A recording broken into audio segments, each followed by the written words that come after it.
The machines were screaming. Dr. Maya Richardson's hands were covered in blood. Not hers, but it might as well have been. 15 minutes ago, she had been fired. Publicly. Humiliated in front of the entire trauma bay at Mercy General Hospital in Chicago. The reason? She had saved a black teenager's life without waiting for permission. Now, as security escorted her toward the exit, that same boy was breathing because she had refused to let him die. But Dr. Harrison Whitmore, chief of surgery, didn't care about the boy. He cared about control, about power, about making sure Maya Richardson knew her place.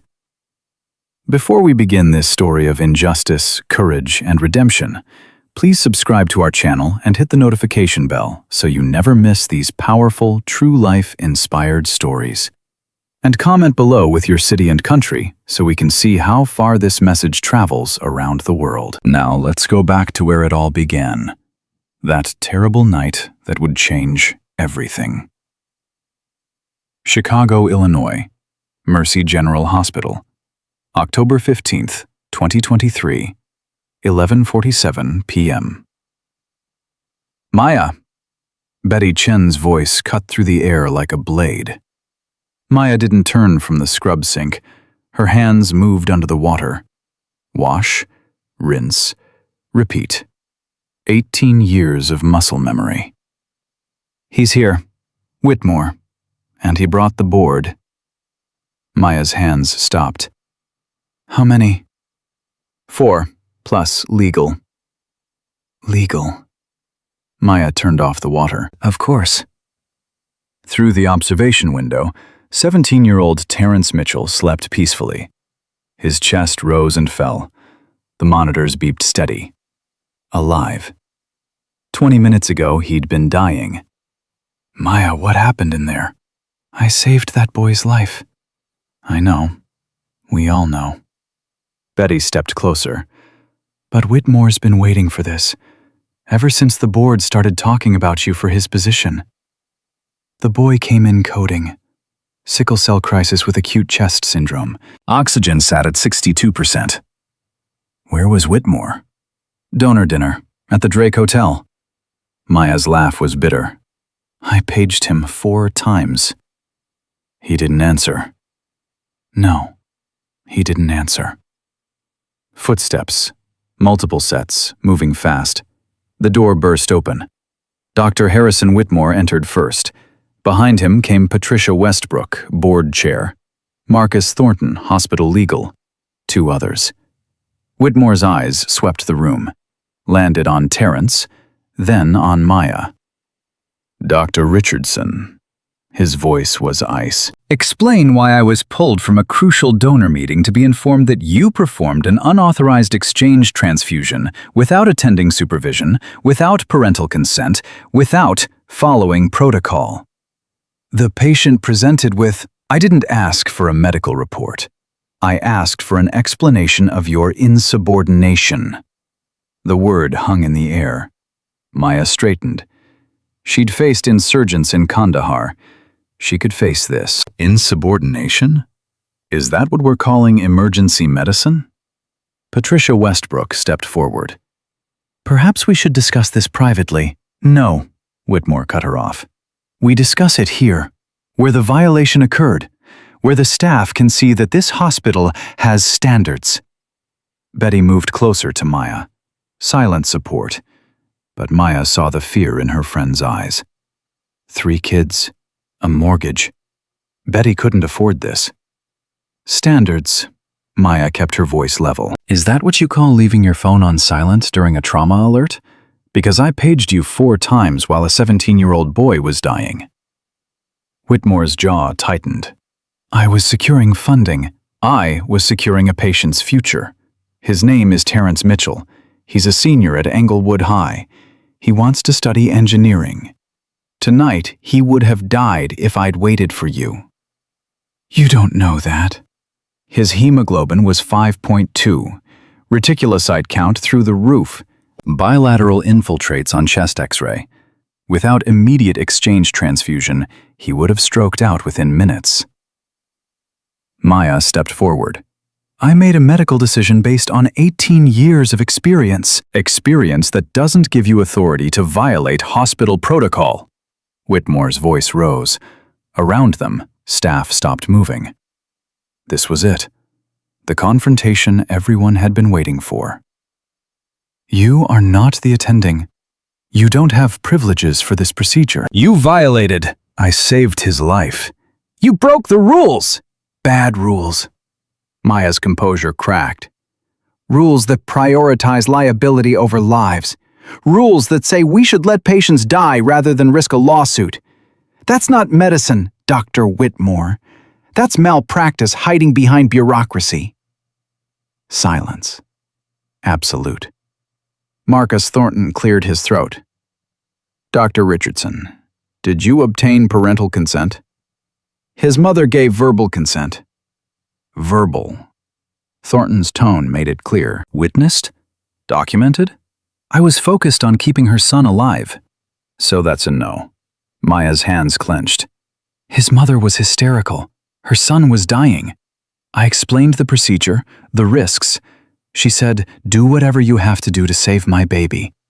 Those were her exact words. Betty heard her. Dr. Patel heard her.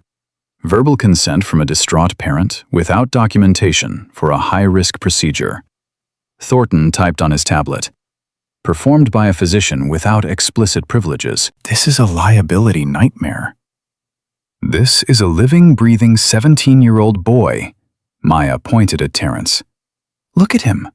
Look at his monitors. Perfect oxygen saturation, normal rhythm, stable pressure. He's alive because I did my job. Your job, Whitmore said quietly, is to follow orders, to respect chain of command, to understand that medicine is about systems, protocols, not heroics. Heroics? Maya's voice dropped to a whisper. You think saving a child is heroics? I think ignoring protocol is dangerous. Dangerous. Maya nodded slowly. You want to talk about dangerous? Let's talk about dangerous. Where were you when Terrence came in? Where were you when he was coding? Where were you when his mother was screaming for someone to help her baby? You were drinking wine, eating shrimp cocktail, schmoozing donors. Maya took another step forward. While I was in here, elbow deep in a procedure that would save a life, you were talking about buildings and endowments and your legacy. Whitmore's face flushed. I will not be spoken to this way, especially not by... He stopped. Maya heard what he didn't say. She'd heard it her whole career. Especially not by who, Dr. Whitmore? Her voice was very quiet now. Finish that sentence. By a subordinate who doesn't know her place. My place. Yes, your place. And where, Maya asked, is my place? The room held its breath. Following the rules like everyone else. Everyone else. Maya looked around the room, at the residents who'd learned from her, at the nurses who trusted her judgment, at Betty, who was crying silently. Everyone else gets to go home tonight knowing they did everything they could. I get to go home knowing I saved a life. So yes, Dr. Whitmore, I know my place. Do you know yours? Whitmore's eyes narrowed. Then, he smiled. It was not a kind smile. Patricia, he turned to the board chair. I want Dr. Richardson suspended, immediately, pending full review. Betty gasped. Dr. Whitmore. Not your concern, Nurse Chen, unless you'd like to join her. Betty fell silent. Patricia looked uncomfortable.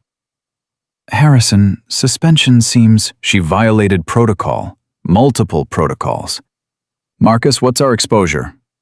The attorney looked up. Significant. If the family sues, the family is grateful. Maya couldn't believe this. Their son is alive. Today, Thornton's voice was flat. Tomorrow they talk to a lawyer who explains the settlement they could get for unauthorized treatment. This is how it works, Dr. Richardson. That's cynical. That's reality. No. Maya shook her head. Reality is that boy breathing. Reality is his mother crying with relief. Reality is medicine, not whatever calculation you're doing. Whitmore stepped closer, close enough that Maya could smell wine on his breath. Dr. Richardson, you are hereby suspended from all clinical duties, effective immediately. Surrender your credentials. You will not see patients. Security will escort you out. The world tilted. You can't. I can. I am. Whitmore turned to Patricia. And I want this referred to the State Medical Board. Her license should be reviewed. Her license? Betty found her voice. That's her career. Should have been her consideration. Maya felt something break inside. Not her spirit. Not yet. But something. I want a hearing. You'll get your hearing. After the medical board investigates. After your license status is determined. Whitmore smiled. Thin. Cold.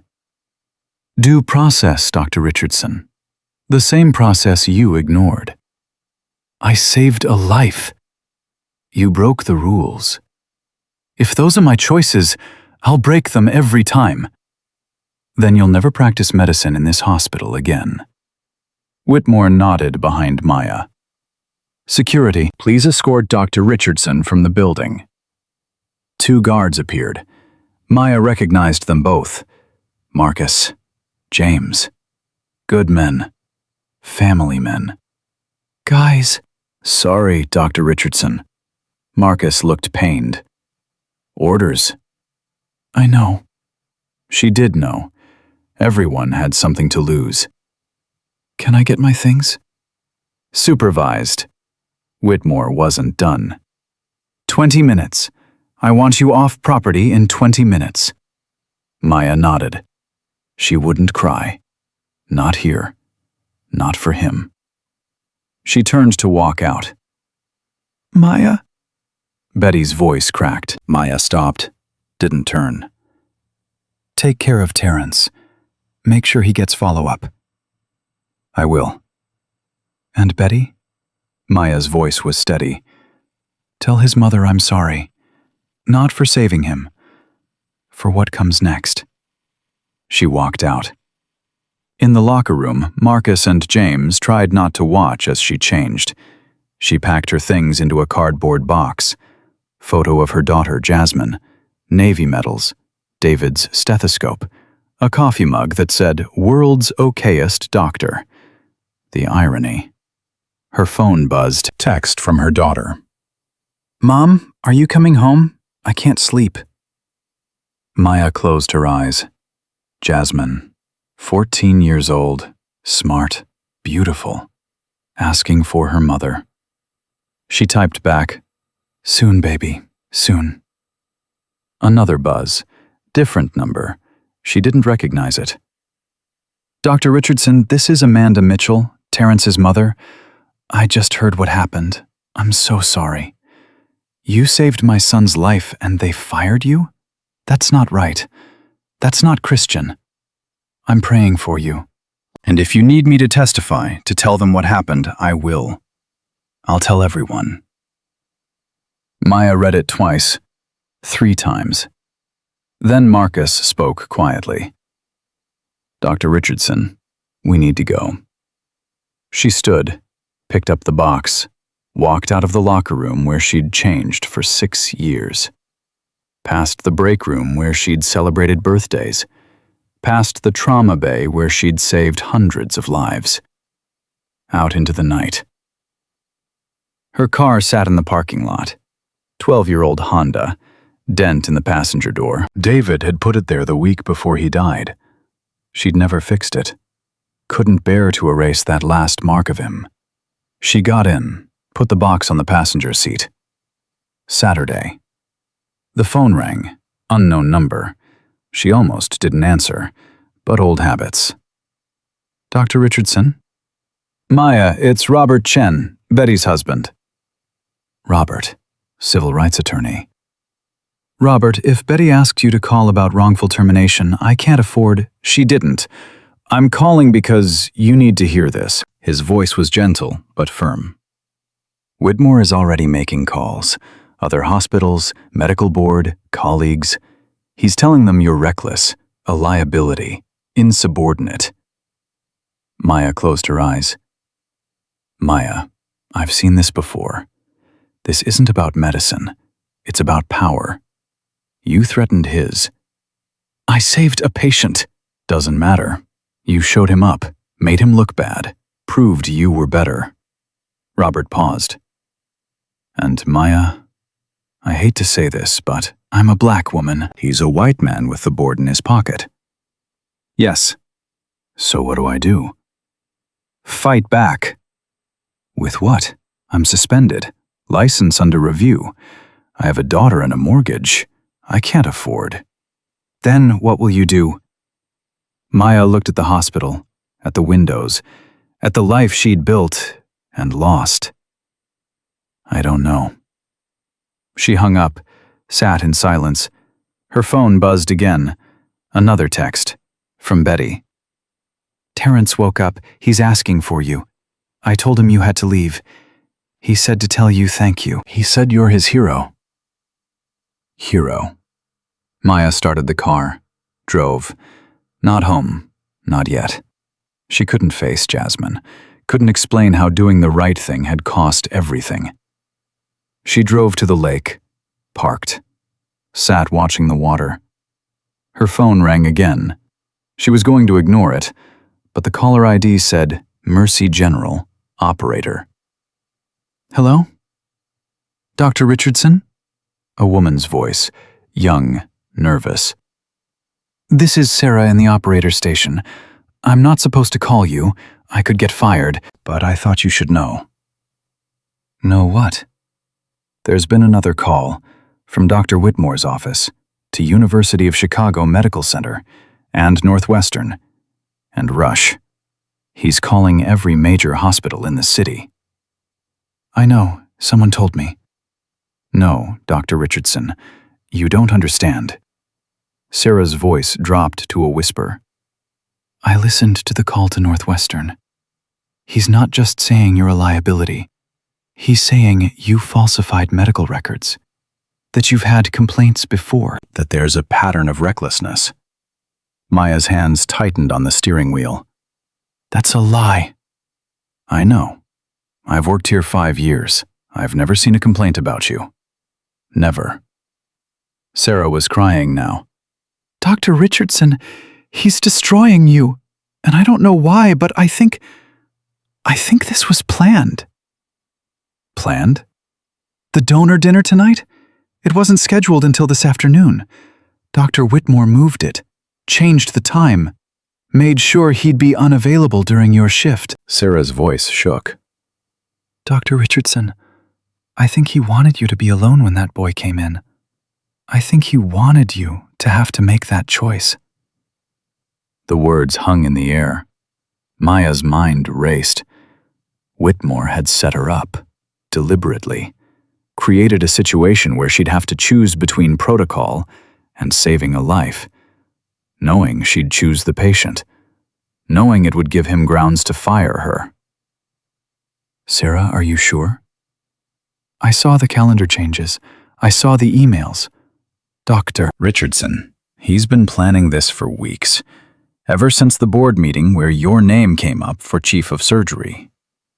Maya sat in the dark. Everything made sense now.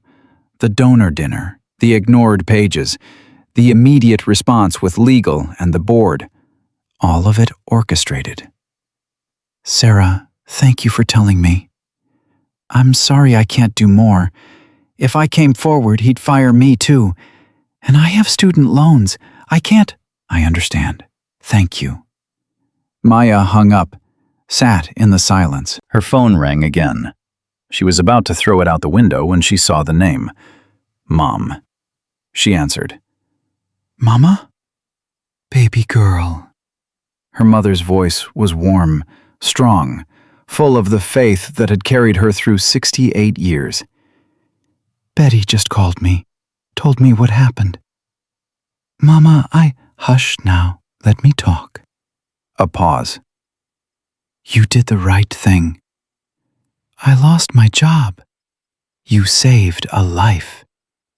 They're going after my license. They can't take who you are. Mama, I don't know what to do. Yes, you do. Her mother's voice was firm. You do what we've always done. You stand up, you fight back, you remember who you are and whose you are. It's not that simple. It never is, baby. But that's why it matters. Her mother paused. Your daddy, God rest him, he used to say something. He'd say, the right thing is usually the hard thing. That's how you know it's right. Maya's eyes filled with tears. You listen to me, Maya Richardson. You are a surgeon. You are a healer. You are a warrior. Some white man in a fancy suit doesn't get to tell you who you are. You hear me? Yes, Mama. Now you come over here. I got dinner waiting. You need to eat. You need to pray. You need to remember that God doesn't call the qualified. He qualifies the called. And baby, you were called to this. Maya wiped her eyes. I'll be there soon. And bring my grandbaby. Jasmine needs to see her mother standing tall. Yes, Mama. She hung up, started the car, began to drive. Her phone buzzed one more time. Text from a number she didn't recognize. Dr. Richardson, this is Marcus from security. I'm sorry about tonight. I want you to know, I saw the security footage from the trauma bay. I saw everything. If you need it, I have a copy. What Dr. Whitmore did wasn't right, and I don't care if I lose my job for saying it. Maya pulled over, read the text again. Evidence, witness, truth. Maybe this wasn't over after all. She texted back. Thank you, Marcus. Hold on to that footage. I might need it. His response was immediate. Already saved it 3 places. Dr. Richardson, fight back. My daughter wants to be a doctor because of you. Don't let them win. Maya sat in her car. The city lights glittered around her. Somewhere in that hospital, Terrence Mitchell was sleeping. Alive. Breathing. Whole. She'd lost her job. Her reputation was being destroyed. Her license was in jeopardy. But she'd saved a life. And she'd do it again. Every single time. She drove to her mother's house, picked up Jasmine on the way, held her daughter's hand as they walked up the familiar steps. Mom, Jasmine said quietly. Are you okay? No, baby, but I will be. What happened? I did the right thing, and sometimes that costs everything. Jasmine looked up at her, 14 years old enough to understand. Was it worth it? Maya thought about Terrence, about his mother's text, about Marcus's courage, about her own mother's faith. Yes. They went inside. Her mother was waiting. Dinner on the table, Bible open. Ready. Come on now, Mama said. Let's eat. Let's pray. Let's plan. Plan what? Her mother smiled. How you're gonna fight back, baby. Because you're a Richardson. And we don't quit. 6 months later, Maya would be working the night shift at a tiny EMT station, making $11 an hour, responding to gang shootings, living in a tiny apartment, license suspended, career destroyed. And then 3 black SUVs would pull up. Men in uniform would call her name. A dying general would whisper words that would change everything. But that night, eating her mother's cooking, holding her daughter's hand, listening to her mother pray, Maya Richardson didn't know any of that yet. All she knew was that she'd saved a life, and that somehow, some way, she'd find a way to keep saving lives. Because that's who she was. That's who she'd always been, and Harrison Whitmore couldn't take that away. 6 months changed everything. And nothing. Maya's phone buzzed at 2:17 a.m. She ignored it.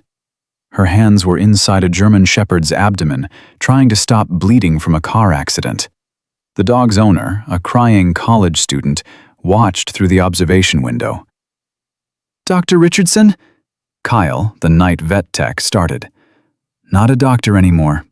Just Maya." "Maya, your phone. It can wait." It buzzed again. And again. "Kyle, hand me the suture." He hesitated, looked at her phone screen lighting up the counter. "It says, emergency contact, Mercy General." Maya's hands stopped. "What?" "Mercy General Hospital, calling you." "That's a mistake." But her heart was already hammering. Mercy General. 6 months since they'd escorted her out.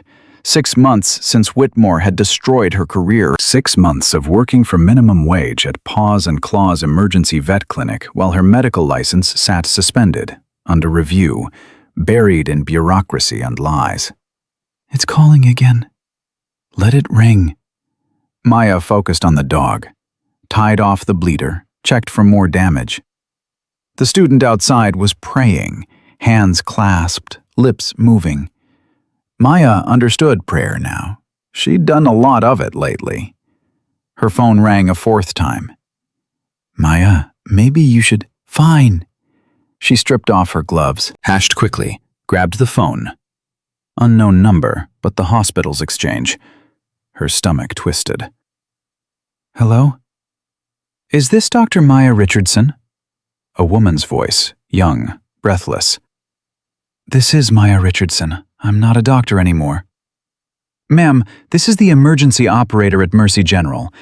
We have a situation. We need you to come in immediately." Maya almost laughed. "You're joking." "Ma'am, I'm not. 6 months ago, your hospital fired me. Destroyed my reputation. Had me escorted out by security. And now you're calling me at 2 in the morning? Ma'am, please listen. No. You listen. I wouldn't come back to that hospital if it was on fire. There's a patient. AVIP. Military. He's..." The woman's voice broke. "He's dying. And he's asking for you specifically." Maya froze. "What?" "He collapsed during a briefing. They brought him here 20 minutes ago. Dr. Whitmore's been working on him, but nothing's working, and the patient... He woke up for a minute and he said your name. He said, 'Get me Dr. Richardson, the one they fired.'" "Who is the patient?" "I can't, it's classified. But ma'am, there are soldiers here. Armed soldiers. And they're asking for you too."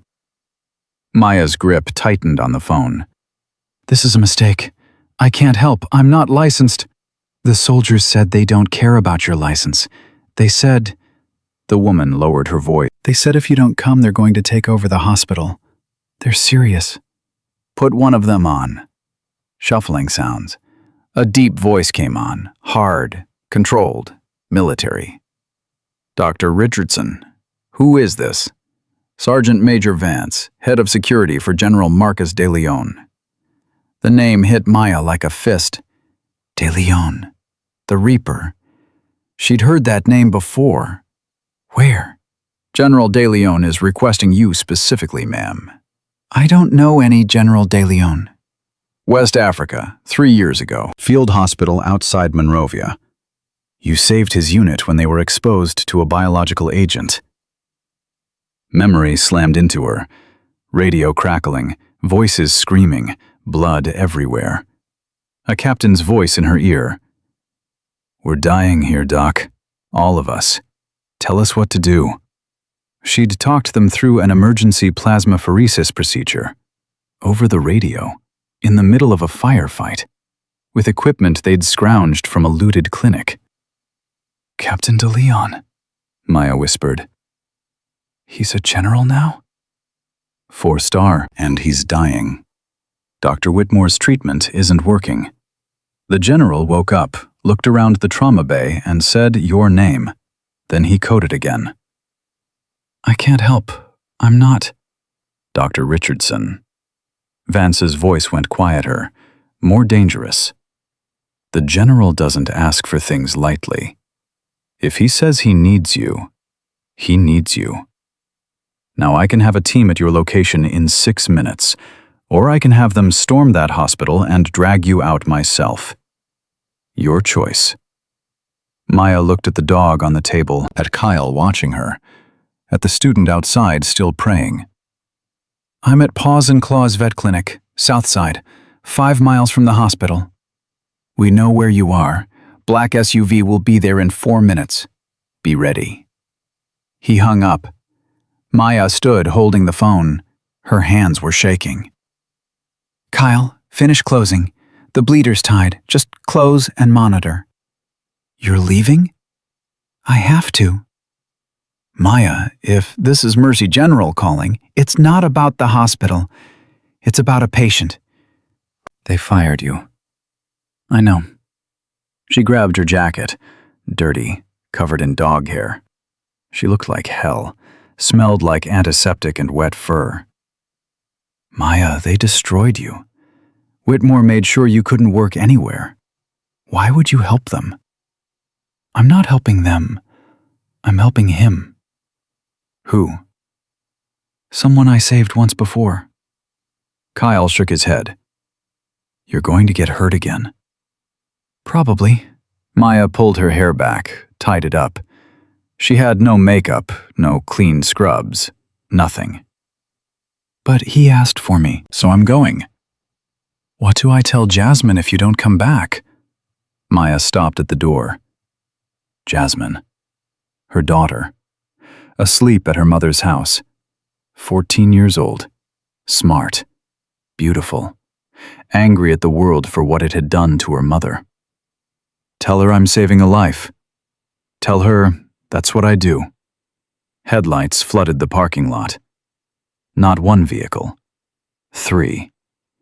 Black SUVs. Military plates.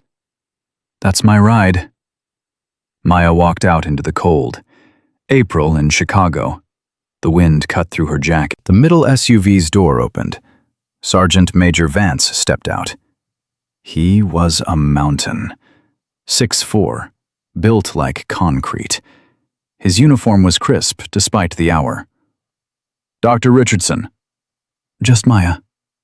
Ma'am, the general's condition is critical. We need to move now. I'm not licensed. If I touch him, I could be arrested. Vance pulled out a document, handed it to her. Presidential seal at the top. Executive order. You're hereby commissioned as an acting military surgeon with full authority, effective immediately. Maya stared at the paper. How? The general made the request before he collapsed. He knew he was in trouble. He knew where he was going, and he knew who he wanted. He planned this? The general plans everything. Vance opened the rear door. Ma'am, please. Maya got in. The door shut. The convoy pulled out. Inside the SUV, another soldier handed her a tablet. Medical files, ma'am. Everything we have. Maya scanned them. Her medical training kicked in automatically. General Marcus de Leon, 53 years old, exposed to unknown biological agent 3 weeks ago during classified operation, initially asymptomatic, then sudden onset seizure, respiratory distress, unresponsive. What treatment has Dr. Whitmore given? Standard protocol for neurotoxin exposure, atropine, pralidoxime, supportive care. And? It's not working. He's getting worse. Maya kept reading. The symptoms didn't match simple neurotoxin exposure. Something else was happening. Is he on any experimental treatments? The soldier hesitated. I can't help him if I don't know everything. Dr. Whitmore administered an experimental coagulant, new hemostatic agent. Clinical trial phase. Maya's head snapped up. What? The general had some internal bleeding from the initial exposure. Whitmore said it would help. Did the general consent? He was unconscious. So Whitmore gave an experimental drug to an unconscious patient without consent. Maya's jaw clenched. That son of a... Ma'am? What's the drug called? EXP-772, Hemostop formula. Maya knew that name. She'd seen the trial paperwork on Whitmore's desk before she was fired. He'd been desperate for test subjects, needed military personnel with high physical resilience. When did he administer it? 40 minutes ago. And the general's condition since then? Rapidly deteriorating. Maya's mind raced. Coagulant, biological exposure. 3 weeks post-exposure. The residual toxins in De Leon's system would interact with any hemostatic agent, creating a feedback loop. His blood would start clotting everywhere. Microthrombi. Organ failure. How fast are we going? As fast as legally possible. Go faster! The driver didn't hesitate. The SUV accelerated. Sirens activated. Red and blue lights flashed. They arrived at Mercy General in 3 minutes. The hospital entrance was swarmed with military vehicles. Soldiers in tactical gear securing the perimeter. Maya stepped out, looked up at the building she'd sworn she'd never enter again. Vance was beside her. Dr. Richardson, I need you to understand something. This hospital is now under military control. Dr. Whitmore doesn't have authority here. You do. If he tries to interfere, he will. Then we'll handle him. They walked through the entrance. Staff stared. Some recognized her, whispered. Maya kept moving. Betty appeared from around a corner, saw Maya. Her eyes went wide. Maya? Oh my God, Maya! Betty rushed forward, hugged her. They called you. Thank God they called you. Where is he? Trauma 1, same room where... Betty stopped, where Maya had been fired. I know. They moved fast, down the corridor. Maya's heart pounded. 6 months. She'd dreamed about coming back, about vindication, about Whitmore's face when she proved him wrong. This wasn't how she'd imagined it. The trauma bay doors opened. Inside was chaos, alarms screaming, nurses rushing, and in the center, Harrison Whitmore. He saw her. His face went white, then red. What the hell is she doing here? Vance stepped forward. Dr. Richardson is here at the general's request. She's not a doctor. She's not licensed. She's commissioned under presidential authority. Step aside. Whitmore looked like he'd been slapped. You can't just... I can. I did. Move. Maya walked past him, didn't look at him, looked at the patient. General De Leon lay on the table, gray, sweating, convulsing. The monitors showed erratic rhythms. His skin had a mottled appearance, red patches spreading. Maya moved to his side, grabbed his wrist. Pulse thready, barely there. What have you given him in the last hour? A resident stammered. 3 rounds of epinephrine, atropine, the hemostop, saline, oxygen. Stop the hemostop, now. Whitmore stepped forward. You can't just come in here and watch me. Maya ripped the IV bag from the stand, held it up.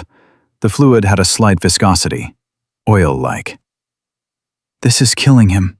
That's a breakthrough treatment. That's a coagulant reacting with residual biological toxins in his bloodstream. His blood is turning to sludge. His kidneys are about to fail. His brain is oxygen-starved. Maya turned to Betty. "Get me dantrolene, sodium bicarbonate, and prep for emergency plasmapheresis." "You're going to kill him," Whitmore hissed. "You already are." Maya turned to face him fully. For 6 months, she'd imagined this moment. "You gave an unconscious patient an experimental drug without consent. During a clinical trial you're running. That's not medicine, Harrison. That's attempted murder. How dare you, Sergeant Major?" Maya didn't take her eyes off Whitmore. "Remove Dr. Whitmore from this room." "My pleasure." 2 soldiers grabbed Whitmore's arms. He struggled. "You can't do this! This is my hospital! My patient! My—" "Your patient asked for her." Vance's voice was granite. "Not you. Her. Now get out before I have you arrested for obstruction." They dragged him out. The doors swung shut. Maya turned back to De Leon. His eyes fluttered, opened, focused on her. He tried to speak. Couldn't. But his eyes, she saw recognition there. And relief. "I've got you, General. Same as last time." "You trust me?" He managed the smallest nod. "Then hold on. This is going to hurt." She went to work. Betty slammed the dantrolene into Maya's hand. "Here. Bicarbonate?" "Coming." Betty was already moving. She grabbed a syringe from the crash cart. "Maya, his pressure's dropping." "I see it." Maya pushed the dantrolene into De Leon's central line. His body was rigid, muscles locked. The coagulant was causing his entire system to seize. "Come on, General. Work with me," the monitor screamed. Flatline. "He's coding!" a resident yelled. "Don't touch him!" Maya's voice cut through the panic. "The drug needs 30 seconds to work." "Dr. Richardson, he's in asystole. I said don't touch him." Maya kept her hand on De Leon's carotid, feeling, waiting, counting. 10 seconds. 15. 20. Betty grabbed her arm. "Maya, wait!" 25. 30. Thump. The monitor beeped. Faint, irregular, but there. "There you go." Maya exhaled. "Betty, bicarbonate, now." Betty pushed the syringe. The alkaline solution hit De Leon's bloodstream. His muscles began to relax. The rigid spasms eased. "It's working," Betty whispered. "It's buying us time. We still need to get the coagulant out of his system." Maya turned to the resident. "Dr. Patel, set up the plasmapheresis machine." Patel stared at her. "We don't have authorization. You have mine. Move." "But I've never—" "Then watch and learn." The doors burst open. Whitmore pushed past the guards. His face was purple with rage. "You can't just take over my trauma bay." "Not your trauma bay anymore." Vance blocked him. "You're relieved, Doctor." "Relieved? By who? Some military grunt?" Whitmore tried to push past. Vance didn't budge. "This is my hospital. My patient. My treatment protocol." "Your treatment protocol is killing him." Maya didn't look up. Her hands were connecting tubes, setting up the exchange. "Betty, I need his latest labs." "On it." Whitmore's voice went cold. "You touch that patient with that machine, and I'll have you arrested. That's an unauthorized procedure, like the unauthorized experimental drug you gave him." Maya finally turned. "The one you administered without consent? To an unconscious 4-star general? That unauthorized?" Whitmore's jaw worked. "I was trying to save his life." "No, you were trying to save your career. You needed a test subject for hemostop, someone with high physical resilience who could survive the trial phase. So when General De Leon came in, critically injured, unconscious, perfect specimen, You saw an opportunity. That's slander. That's attempted murder. You have no proof. The IV bag you used is right there, Maya pointed, with your fingerprints on it, your handwriting on the label, your authorization code in the computer system.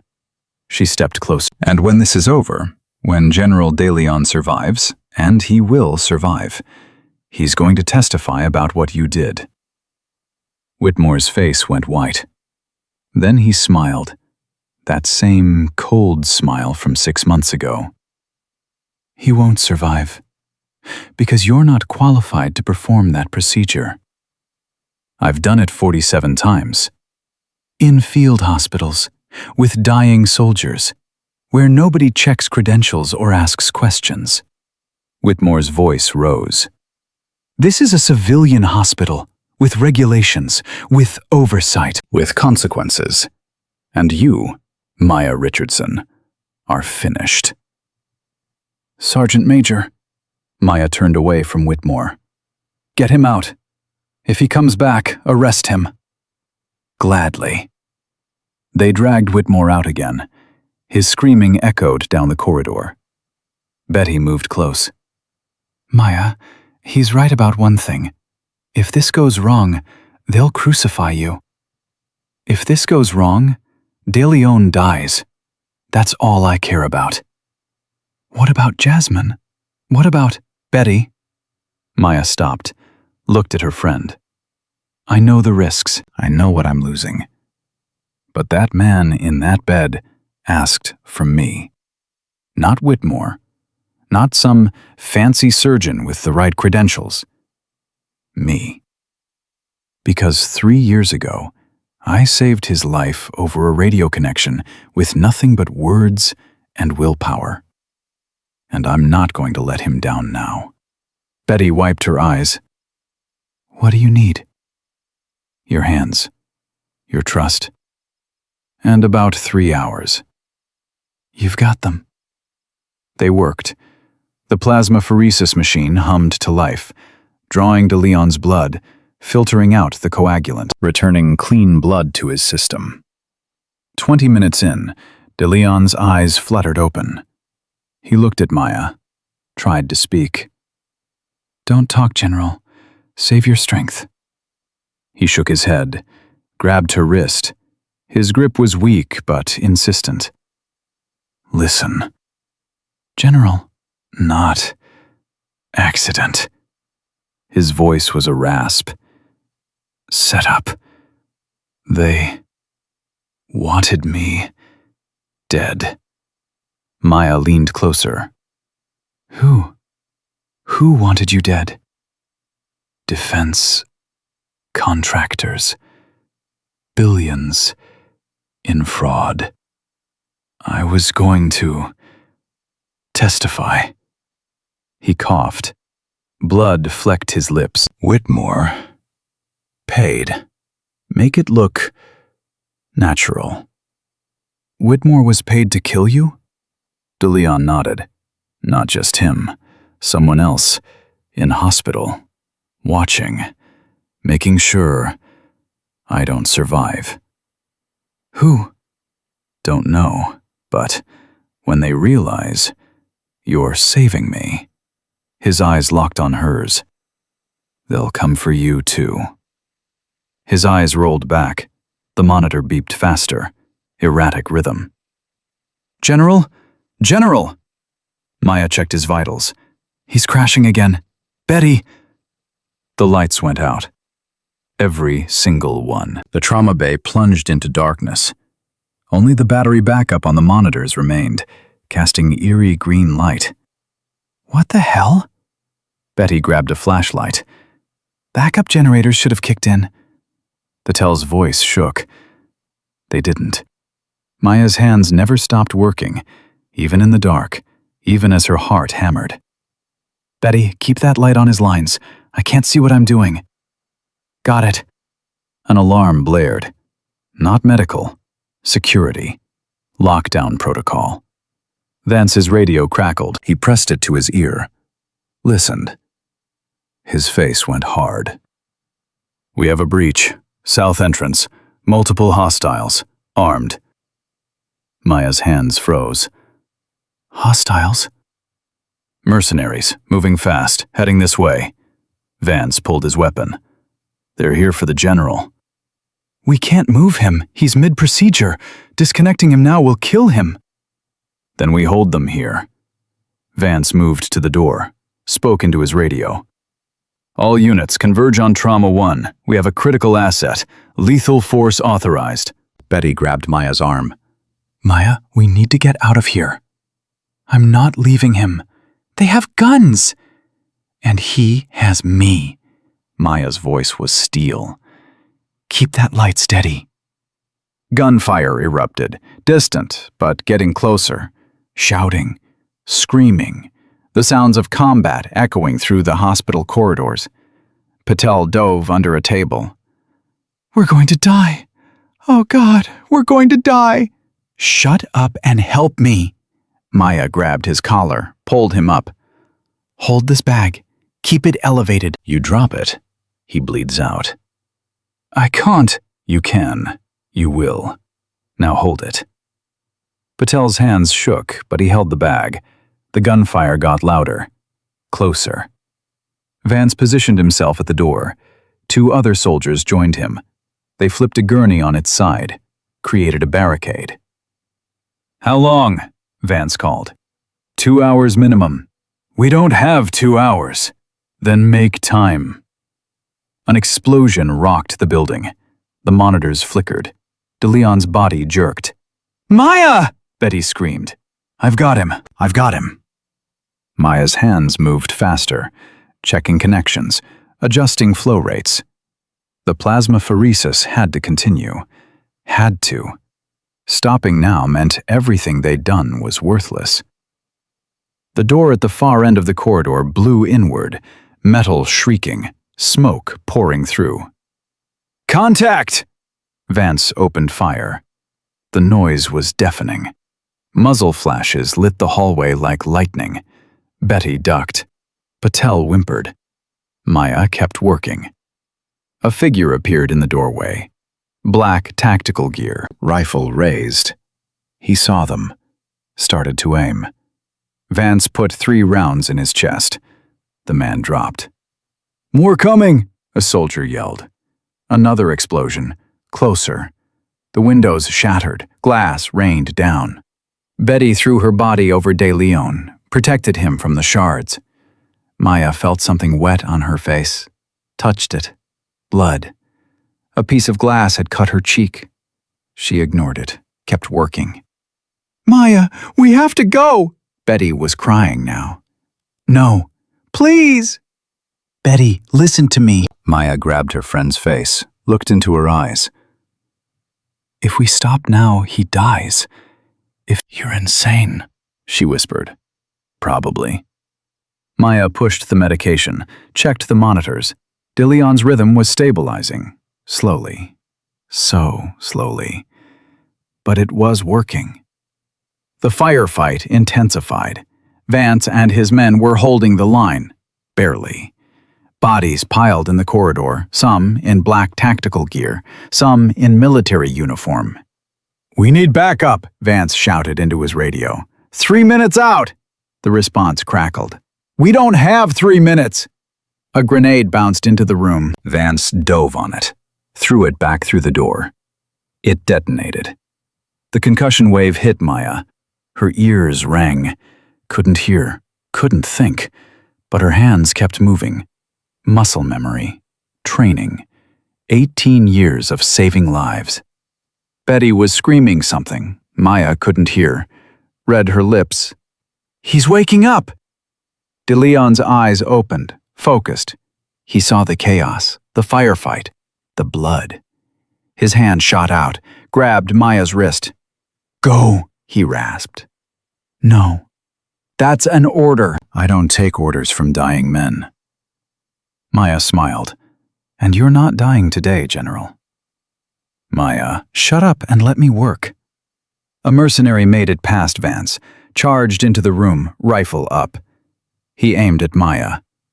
Patel dropped the bag, threw himself at the man. They crashed into a table. The rifle discharged. The bullet hit the ceiling. Vance spun, shot the mercenary. Patel collapsed, blood spreading across his chest. "No!" Betty rushed to him. Maya looked, saw the wound, saw Patel's eyes wide, shocked, dying. She made a choice. "Betty, take over. Keep the flow steady." "Maya, I'm not." "You are. You've watched me. You know what to do." Maya moved to Patel, ripped open his shirt. Entry wound, upper left chest, close to the heart. "Stay with me, Patel." "I'm sorry." Blood bubbled from his lips. "I dropped the bag. I'm sorry." "You saved my life. Nothing to be sorry about." Maya's hands worked, pressure on the wound. "Betty, I need a chest tube kit." "We don't have one in here." "Then improvise." More gunfire, more explosions. The world was ending, and Maya was trying to save 2 men at once. Vance's radio crackled. "Alpha team arriving in 60 seconds. "About damn time." The mercenaries heard it too. They pushed harder, desperate to finish the job before reinforcements arrived. One made it to the doorway, threw something. Not a grenade, a vial. It shattered. Yellow gas hissed out. "Chemical attack!" Vance grabbed his gas mask. Maya smelled it. Sweet, cloying, familiar. Sarin, nerve agent. "Betty, cover your face!" Maya ripped off her jacket, soaked it in sterile water, pressed it to Betty's mouth. "Breathe through this." "What about you? Just do it!" Maya held her breath, kept working on Patel, kept checking De Leon. Her lungs burned. She needed air, couldn't breathe, vision going gray. A hand grabbed her, pressed a mask to her face. Vance. He'd given her his mask. "Breathe," he ordered. She breathed. The air tasted like rubber and metal, but it was clean. "You need this. I've got another." He pulled a backup from his vest. "Keep working." The gunfire outside stopped. Suddenly. Completely. New voices. American accents. Military. "Secure! Secure! Area is secure!" Rangers flooded the corridor. Black uniforms, high-tech weapons, moving like water. Professional. Deadly. The mercenaries didn't stand a chance. In 90 seconds, it was over. A ranger captain entered, surveyed the damage, saw Maya kneeling over Patel with De Leon hooked to machines behind her. "Dr. Richardson?" "That's me." "Captain Morrison, we are here to assist. What do you need?" "Plasma, O negative, 10 units, chest tube kit, and a trauma surgeon for this man." She gestured at Patel. "You're a trauma surgeon?" "I'm busy." Morrison nodded, spoke into his radio. "Get me a surgical team, now." Maya turned back to De Leon. His color was better. The monitors showed stable rhythm. The plasmapheresis was working, filtering out the poison, saving his life. She checked her watch. 90 minutes down, 90 to go.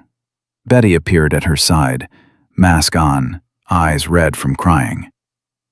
"Patel?" "Rangers have him. He'll make it." "And De Leon?" "He'll make it too." "And you?" Maya looked down. Her hands were covered in blood. Patel's, De Leon's, maybe some of her own. She was exhausted, terrified, barely holding together. "I'll make it." Betty hugged her, hard. "You're crazy. You know that?" "Been told that before." The trauma bay doors opened. A gurney rushed in, a surgical team. They took Patel, moved him fast, efficient. Morrison approached Maya. "Dr. Richardson, we need to evacuate the general. This hospital isn't secure." "He can't be moved for another hour, minimum." Ma'am, there could be more hostiles. Then guard this room, but I'm not moving him. Maya's voice was iron. I've lost count of how many times he's almost died tonight. I'm not adding evacuated too early to that list. Morrison studied her, this small woman, covered in blood, standing between him and his mission. Yes, ma'am. He positioned his rangers, turned the trauma bay into a fortress. Maya worked. Time became meaningless. There was only the machine, the monitors, DeLeon's breathing, the steady exchange of blood. At some point, Whitmore returned, escorted by MPs. His hands were cuffed. He saw Maya, saw DeLeon, saw that both were alive. No. The word was barely a whisper. Maya looked up, met his eyes. Yes. You can't. He should be dead? Is that what you wanted? Maya stood, walked toward him. How much did they pay you, Harrison? How much is a 4-star general's life worth? I don't know what you're talking about. The defense contractors. The ones desperate to stop DeLeon's testimony. How much did they pay you to make sure he didn't survive the night? Whitmore's face went white. You have no proof. Actually, a new voice. A woman stepped through the door. FBI jacket, badge visible. We have plenty of proof. Dr. Whitmore, you're under arrest for attempted murder, conspiracy, medical fraud, and about 15 other charges I'm still counting. Who the hell are you? Special Agent Chen, FBI. We've been investigating the defense contract fraud for 8 months. General DeLeon's testimony is the keystone. When he was admitted to this hospital, we activated full surveillance. She smiled. It wasn't friendly. We have audio of your phone calls, video of you administering the hemostop, records of the money transfers to your offshore accounts. We have everything, Doctor. Whitmore's knees buckled. The MPs held him up. Take him, Chen ordered. They dragged him out. He didn't scream this time. He was too broken. Chen turned to Maya. Dr. Richardson, thank you. If you hadn't intervened, I was just doing my job. Your job ended 6 months ago, when this hospital fired you. That wasn't my job. That was my title. Maya gestured at DeLeon. My job is saving lives. Nobody can fire me from that. Chen smiled. Real this time. No, I suppose they can't. 2 hours later, Maya disconnected the final line. The plasmapheresis was complete. DeLeon's blood was clean. His vitals were strong, stable. He opened his eyes, looked at her, really looked. You came. You asked. I almost got you killed. Wouldn't be the first time.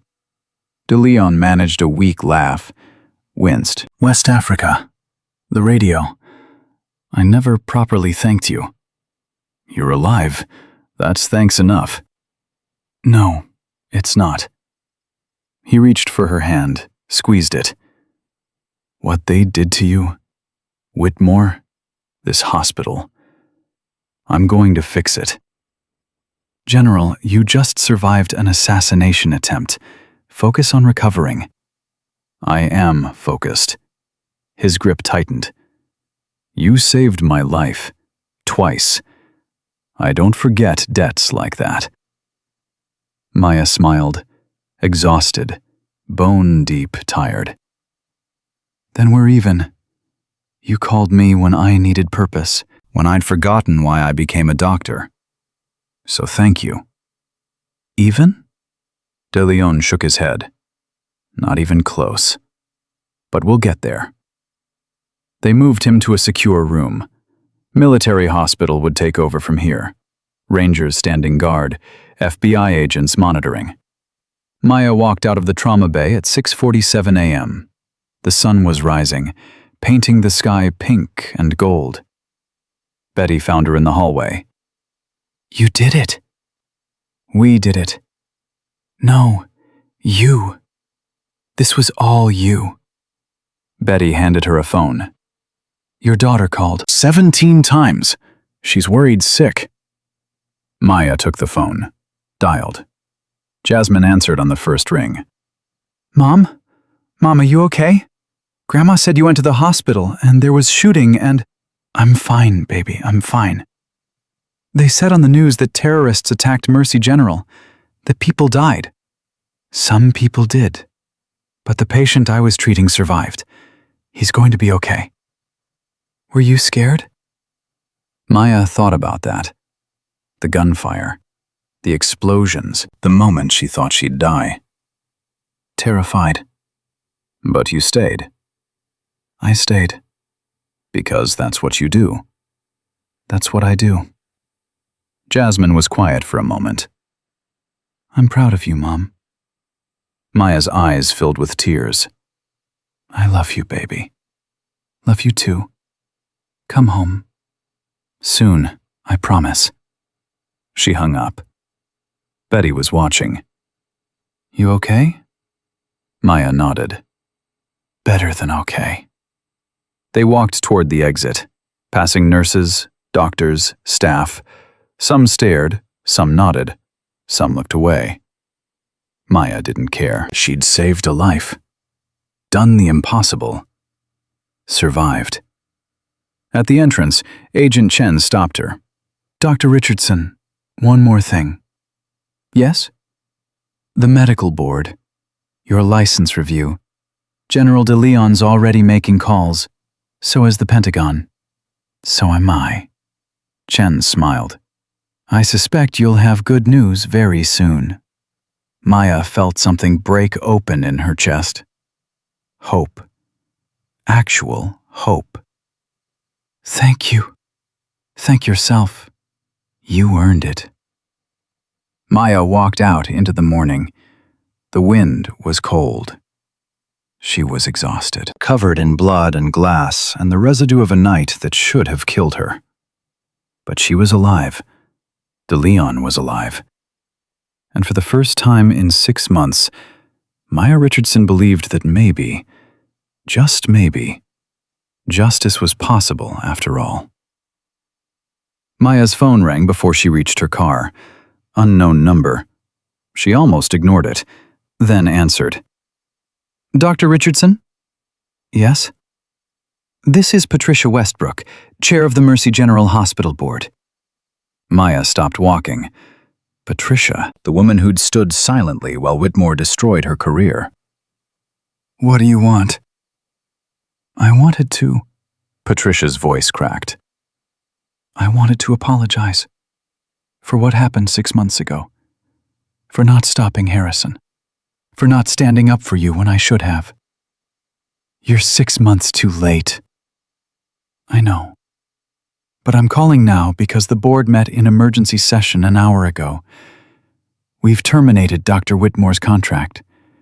We're offering you his position, Chief of Surgery, full authority. Triple your previous salary. Maya laughed. Actually laughed. You're joking. I'm completely serious.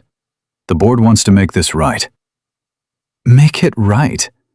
Patricia, you people destroyed my career, my reputation, my license. You made sure I couldn't work anywhere.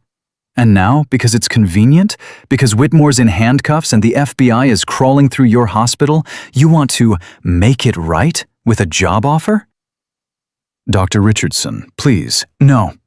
You don't get to please me. You don't get to apologize and have it be okay. Maya's voice went cold. I don't want your job. I don't want your apology. I don't want anything from Mercy General except to never set foot in that building again. But Maya hung up. Her hands were shaking. Rage. Pure rage. Betty caught up to her. Was that the board offering me Whitmore's job? What did you say? I told them to go to hell. Maya unlocked her car. Same Honda, same dent. I'm going home. I'm seeing my daughter. I'm sleeping for about 3 days. Maya, you should know, there are reporters out front. A lot of them. Reporters? The story's already breaking. Military hospital under attack. 4-star general nearly assassinated. Disgraced surgeon saves his life. It's everywhere. Maya closed her eyes. Great. You're a hero. I'm exhausted. She got in the car, started it. Tell them no comment. But the reporters were already calling. Her phone buzzed. Again. Again. News outlets, local, national, CNN, Fox, MSNBC. She turned the phone off, drove. At a red light, she looked at the billboard across the street, news ticker running at the bottom. Breaking. Terror attack at Chicago hospital. General DeLeon survives. Dr. Maya Richardson, fired 6 months ago, saves his life. Her name, on a billboard. She wanted to scream. The light turned green. She drove to her mother's house, pulled into the driveway. Jasmine burst out the front door before Maya could even turn off the engine. Mom! Jasmine threw her arms around her. I saw the news. Everyone's talking about you. You're on TV. You're everywhere. Maya held her daughter. I just want to sleep, baby. You can't. Your phone's been ringing off the hook. Grandma's phone, too. Reporters, hospitals. The governor called. The governor? Her mother appeared in the doorway. Baby girl, you need to come inside, now, before the news trucks find you. They pulled her inside. Her mother locked the door, drew the curtains. Mama, what's happening? What's happening is you saved a 4-star general's life on live television. What? Her mother turned on the TV.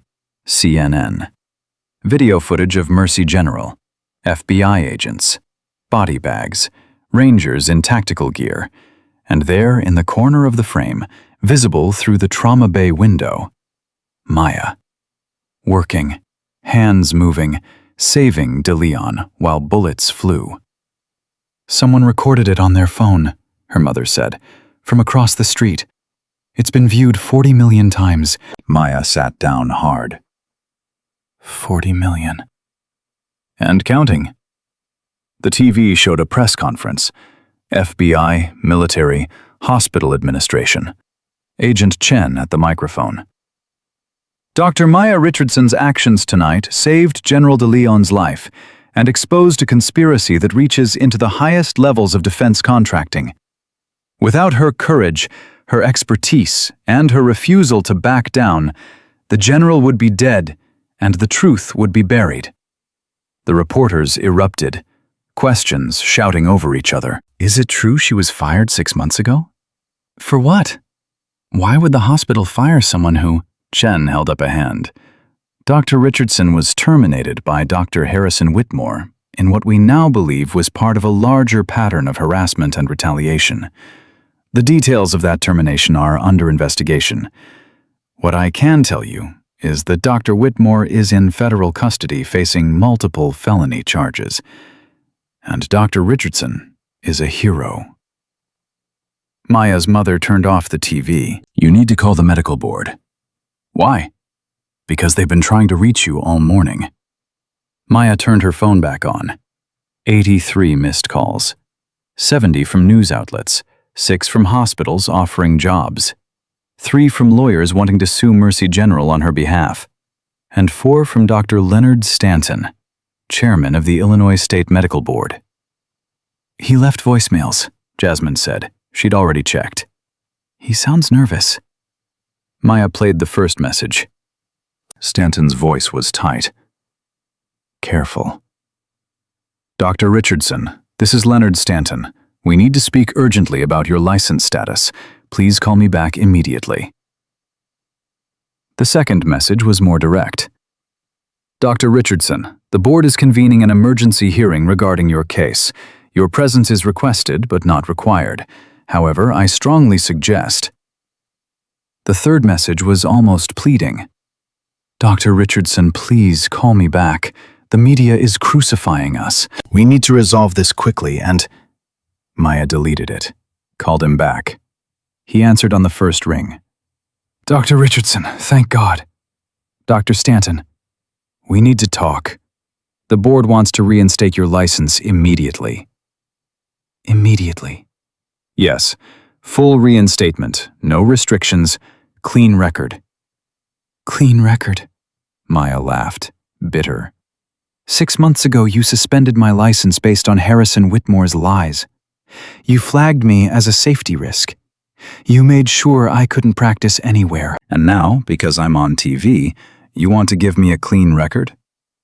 Dr. Richardson, we were operating on the information we had. You were operating on the word of one powerful man who wanted to destroy me. Did you investigate his claims? Did you talk to the patient I saved? Did you review the actual medical records? Silence. You didn't, did you? You just took his word. Rubber-stamped his recommendation. Because that's how it works, isn't it? The powerful doctor makes an accusation, the board believes him, and the career of someone like me, someone black, someone female, someone who doesn't have connections, gets destroyed.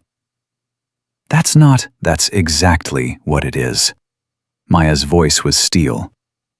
And now you're embarrassed. The whole country is watching. The FBI is investigating, and you're trying to cover your asses by giving me back what you never should have taken.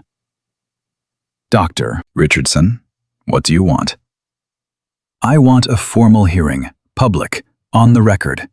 I want every board member who voted to suspend my license to sit there and explain why they believed Whitmore without evidence. I want transparency. I want accountability. And I want it televised. Stanton coughed. That's highly irregular. So was suspending my license without a proper investigation. So was destroying my career on the word of a man who's now in federal prison. You want to make this right? You do it publicly. You show the world what happened and why it was wrong.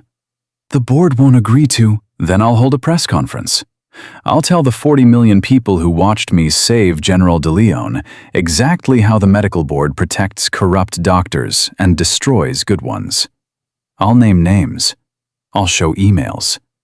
I'll make this the biggest scandal in medical licensing history. Another silence. Longer. I'll talk to the board. You have 24 hours. Maya hung up. Her mother was staring at her. Baby girl, you just threatened the medical board. Yes, I did. They could what? Suspend my license? Already did that. Destroy my career? Too late. I have nothing left to lose, Mama, which means I have everything to fight with. Jasmine hugged her. You're scary when you're angry. Good. People should be scared. Maya hugged her back. I'm done being polite. Done being quiet. Done letting powerful men decide my worth. The doorbell rang. Her mother checked the window. News van, Channel 7. Don't answer. It rang again. And again. Maya's phone buzzed. Text from Betty. Turn on CNN. She turned it on. Live coverage of Mercy General. Protesters outside. Dozens of them. Signs reading, Reinstate Dr. Richardson, and Justice for Maya, and Fire the Board. A reporter interviewed a woman holding a sign. Amanda Mitchell. Terrence's mother. Doctor, Richardson saved my son's life 6 months ago. They fired her for it. They destroyed her for doing the right thing. Well, I'm here to tell them, and everyone watching, that Dr. Richardson is a hero. And this hospital, this board, this system that punishes good doctors for saving lives, it's broken, and we're going to fix it. The crowd cheered. Maya's phone rang. Robert Chen, Betty's husband, the civil rights attorney. Maya, I'm watching the news. I want to represent you, pro bono. Robert, listen. What they did to you is textbook discrimination, retaliation, conspiracy. We can sue the hospital, the board, Whitmore personally. We can own them. I don't want money. Then what do you want? Maya thought about Terrence, about General De Leon, about every patient she'd saved and every doctor who'd been silenced for doing the right thing. I want change. Real change. I want a system that protects doctors who speak up, that punishes corruption. That doesn't let powerful men destroy careers because their egos are bruised. Then let me help you get it. Okay, but on one condition. We don't settle. We don't take a quiet payout and sign an NDA. We fight this publicly until we win completely. Deal. 2 days later, Maya walked into the emergency medical board hearing. Public. Televised. Every seat filled. Cameras everywhere. The board members sat at a long table, Stanton in the center. He looked ill. Maya sat across from them, Robert beside her. Behind her, the gallery was packed. Betty, her mother, Jasmine, Amanda Mitchell, Terrence himself, wearing a t-shirt that said, "Dr. Richardson saved my life." And in the back, wearing full-dress uniform, General Marcus De Leon, recovered enough to walk, insisting on being there. Stanton banged the gavel. "This hearing will come to order. We are here to address the license suspension of Dr. Maya Richardson, imposed 6 months ago, based on allegations made by Dr. Harrison Whitmore. Allegations that were lies, Robert said. Provable lies. Mr. Chen, you'll have your turn to speak. Stanton shuffled papers, uncomfortable. The board has reviewed the new evidence that has come to light regarding Dr. Richardson's case, including testimony from patients, staff members, and federal investigators. And? Maya's voice was calm. And we find that the original suspension was made in error, Based on incomplete and, we now know, deliberately falsified information provided by Dr. Whitmore. Deliberately falsified, Maya leaned forward. Say it clearly, Dr. Stanton. Harrison Whitmore lied, and you believed him without investigation. Stanton's jaw tightened. Yes. Why? I'm sorry. Why did you believe him? Why didn't you investigate? Why didn't you talk to the patient whose life I saved? Why didn't you review the actual medical records before destroying my career? The room went silent. Cameras zoomed in. Stanton stammered. We had to act quickly on what we believed was a credible allegation from a man who had a financial interest in my failure. A man who was being considered for the same position I was. A man who had a history, which you would have discovered with minimal investigation, of targeting female surgeons and surgeons of color. Maya stood. You didn't investigate because you didn't have to. You believed him because he was powerful and connected, and I was not. Dr. Richardson, let me finish. Her voice cut like a scalpel. I am a black woman in medicine. I have worked twice as hard for half the recognition my entire career. I have perfect surgical outcomes. glowing reviews from patients, awards, commendations, military service. And one lie from one white man in a position of power was enough to erase all of that. The gallery erupted in applause. Stanton banged the gavel. Order! Order! He waited for silence. Dr. Richardson, the board acknowledges errors were made. Errors? You call destroying someone's life an error? Maya's voice rose. I couldn't feed my daughter. I worked as a vet tech for minimum wage. I was blacklisted from every hospital in the state. My license, my ability to practice the profession I devoted my life to, was stripped away. And you call that an error? Board member Patricia Wilkins spoke up. Dr. Richardson, we understand your anger. You understand nothing. Maya turned to her. You sit in your comfortable position, making life-altering decisions about doctors you've never met, based on paperwork you barely read, protecting a system that rewards corruption and punishes integrity. You don't understand anger. You understand convenience. Wilkins went pale. I want my license reinstated. Full and complete.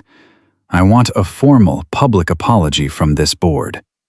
I want an investigation into how many other doctors have been destroyed by this same corrupt process. And I want Harrison Whitmore's medical license permanently revoked. Dr. Whitmore is already under criminal indictment. Then this should be easy. Maya sat down.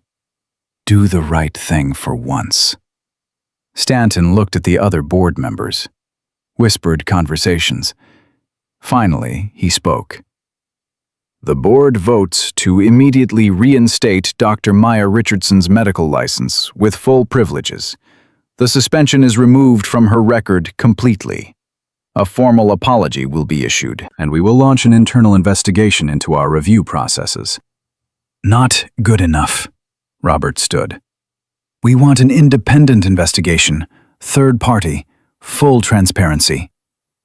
Mr. Chen, and we want Dr. Richardson's legal fees paid, and compensation for the 6 months she couldn't work, and a formal admission that this board failed in its duty.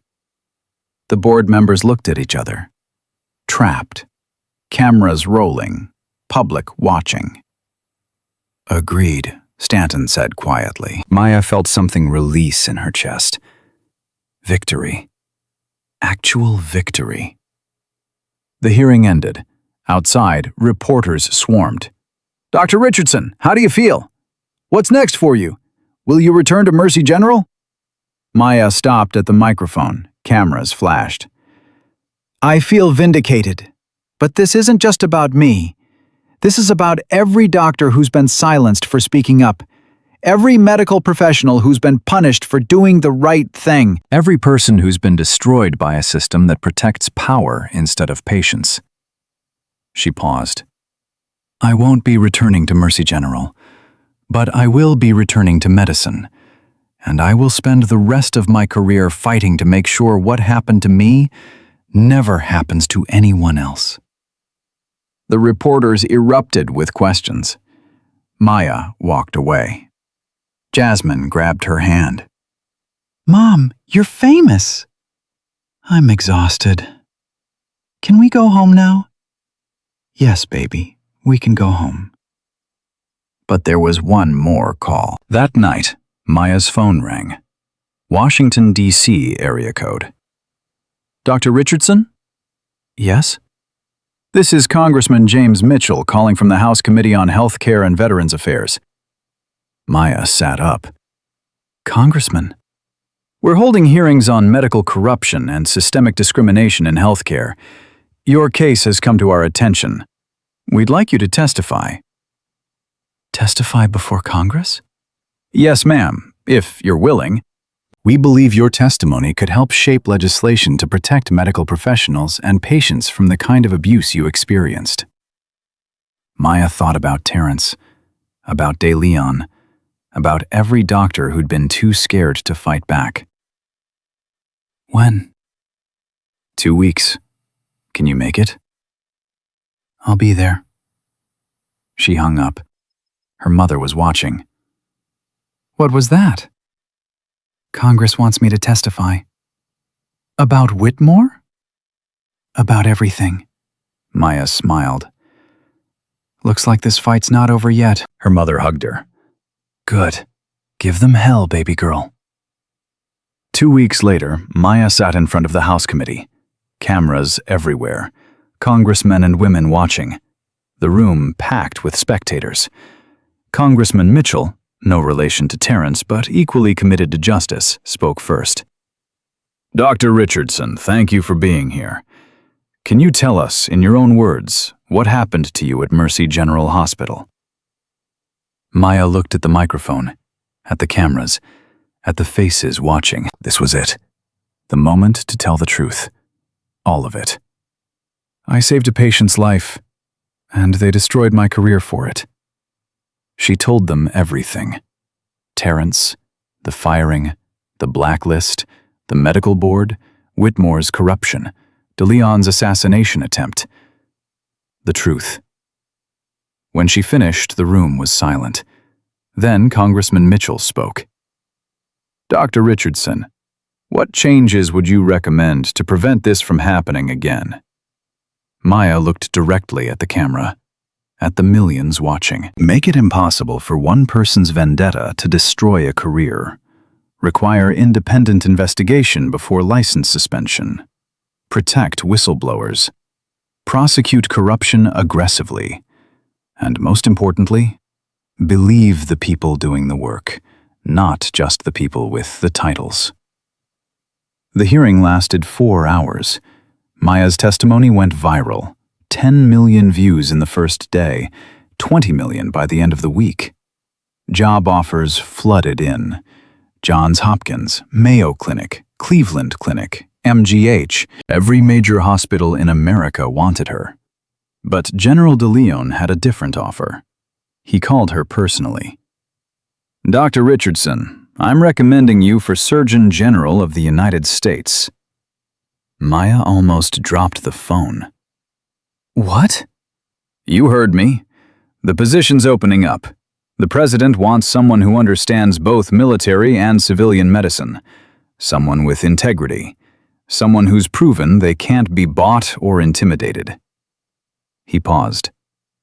Someone like you. General, I'm honored, but nothing. You've earned this. You've fought for it. Now let me fight for you. Maya looked at Jasmine, at her mother, at the life they'd rebuilt from nothing. Can I think about it? Take all the time you need. Well, 24 hours. The president wants an answer. Maya laughed. 24 hours it is. She hung up. Jasmine was staring. Did he just say Surgeon General? He did. Are you going to do it? Maya thought about every patient she'd saved, every fight she'd fought, every time she'd been told no and done it anyway. Yeah, baby. I think I am. 24 hours became 72, became 1 week. The vetting process was brutal. FBI background checks, financial audits, medical record reviews. Every decision Maya had ever made dissected by investigators. Doctor, Richardson, can you explain the disciplinary action on your record from 6 months ago? Maya sat across from 3 White House staffers, cold, professional, skeptical. I saved a patient's life. Got fired for it. The medical board has since cleared me completely. But the incident itself is exactly why I'm qualified for this position. I put patients before politics. I did the right thing when it cost me everything. That's what a Surgeon General should do. The lead staffer made notes. The president appreciates your candor, but you should know there will be opposition. Senator Blake has already indicated he'll vote against your confirmation. Why? His largest campaign donors are defense contractors, the same ones General de Leon exposed. They don't want you anywhere near federal healthcare policy. Maya leaned forward. Then I'm definitely the right person for this job. The staffer almost smiled. The president thought you'd say that. 2 weeks later, Maya stood in her mother's living room, watching the president announce her nomination on live television. Dr. Maya Richardson represents the best of American medicine. She has served her country in uniform and in hospital wards. She has sacrificed her career to save lives. She has fought corruption at great personal cost. And she will bring that same courage and integrity to the office of Surgeon General. Jasmine hugged her. You're going to Washington, Mom? We're going to Washington, baby. All of us. Her mother shook her head. Not me. I'm too old to be moving to D.C. You and Jasmine go. I'll visit. Mama, baby girl, this is your time. Go, take it. Make us proud. Change the world. Maya's eyes filled. I can't do this without you. Yes, you can. You already have. Her mother kissed her forehead. Now go finish what you started. The Senate confirmation hearing was scheduled for 3 weeks later. Maya prepared obsessively, studying policy, reviewing testimony, anticipating questions. Robert helped. They're going to come after you hard, Blake especially. He's already giving interviews about how you're too controversial and too political. I'm a doctor. I'm not political. You embarrassed powerful people. You exposed corruption. You demanded accountability. That's very political. Then I guess I'm political. Betty called the night before the hearing. Maya, I'm watching the news. Senator Blake is saying terrible things about you, about your record, about... I know. I've seen it. Are you okay? No, but I will be. Maya looked at the prepared testimony on her desk. Pages and pages. Betty, what if I fail? What if they reject me? Then you tried, and that's more than most people can say. I don't want to just try. I want to win. Then fight, like you always do. The hearing room was packed.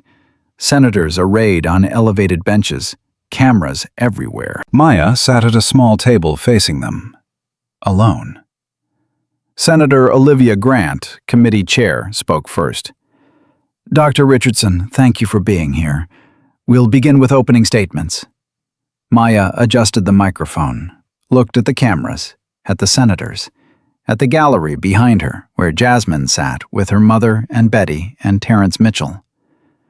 Senators, I became a doctor for one reason: to save lives. I've done that in war zones and emergency rooms. I've done it when it was easy, and when it cost me everything. If confirmed as Surgeon General, I will bring that same commitment to serving the American people.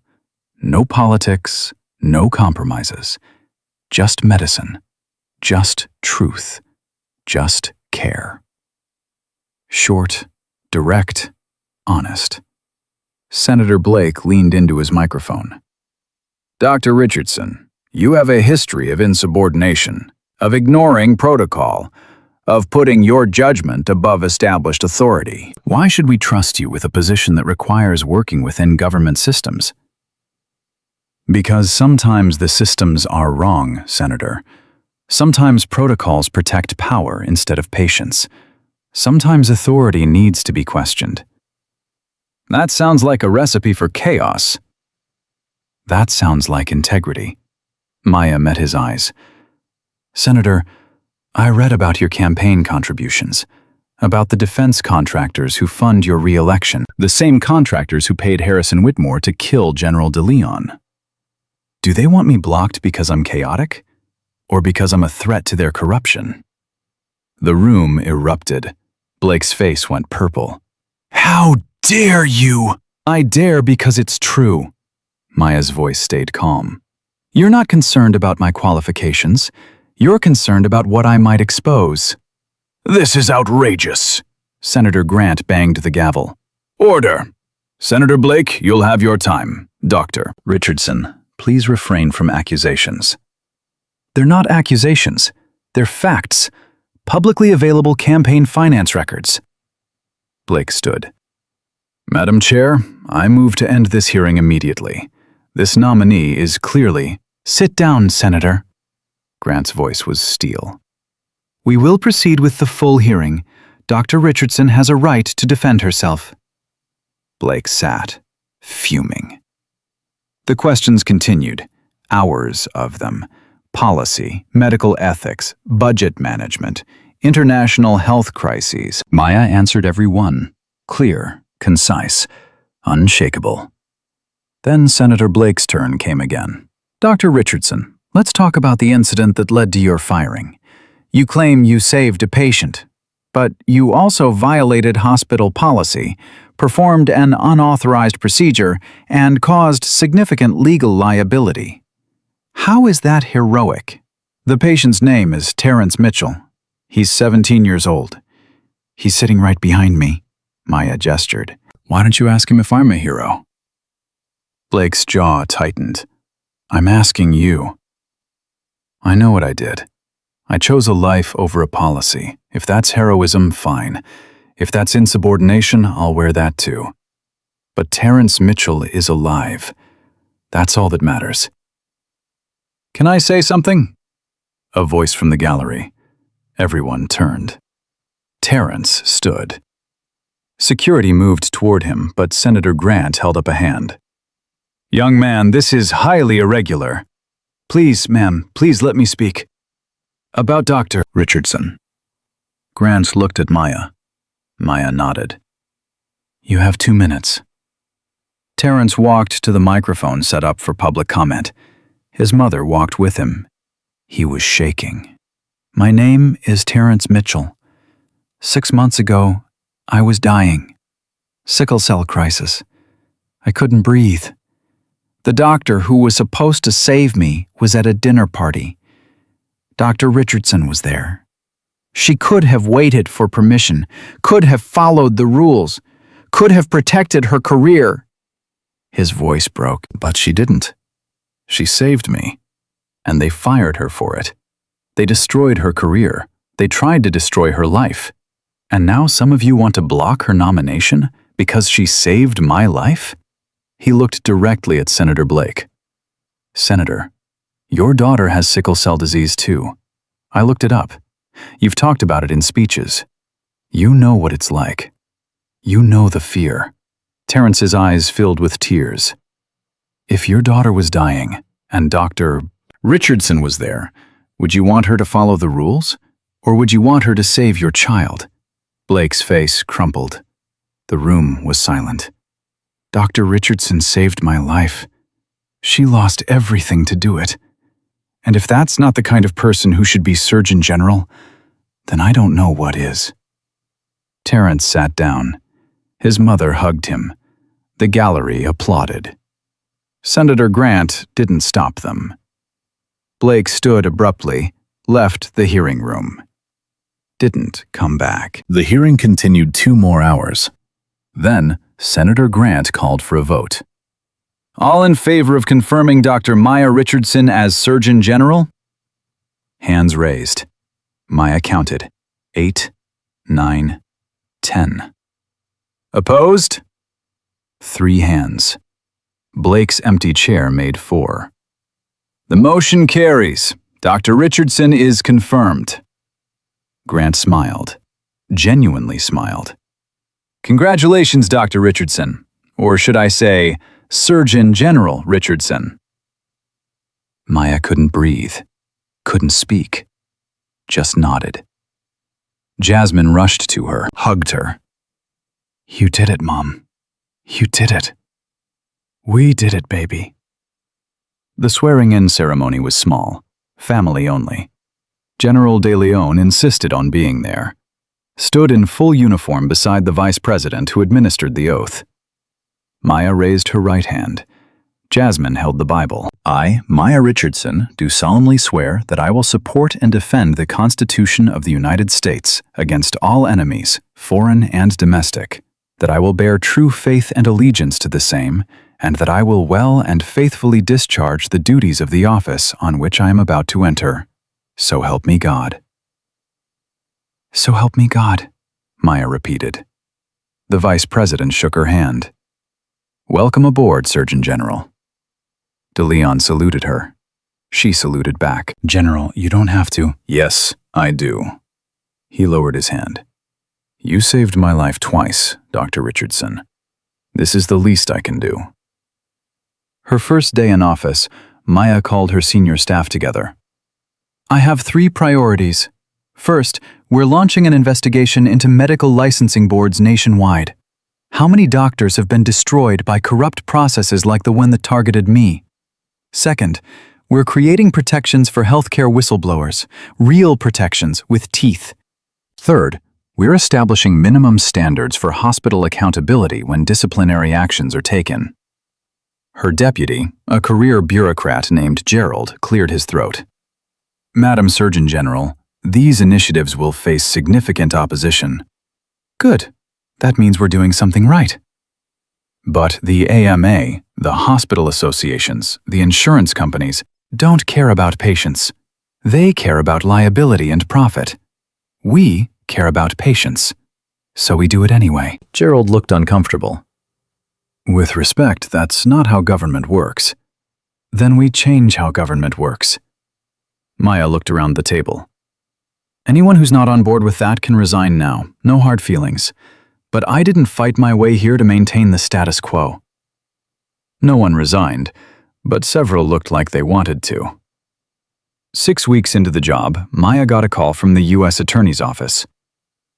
Dr. Richardson, Harrison Whitmore's sentencing hearing is scheduled for next week. The prosecution thought you might want to attend. Maya's stomach twisted.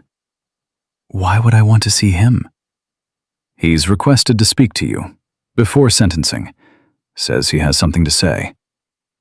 Tell him no. Dr. Richardson, he's offering to provide additional testimony about the defense contract conspiracy. Names of other doctors involved, other hospitals. But he'll only talk to you. Maya closed her eyes. Whitmore. Still trying to control things, still trying to leverage. What's the prosecution recommending for sentencing?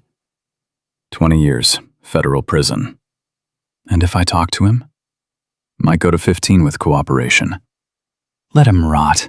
Maya started to hang up.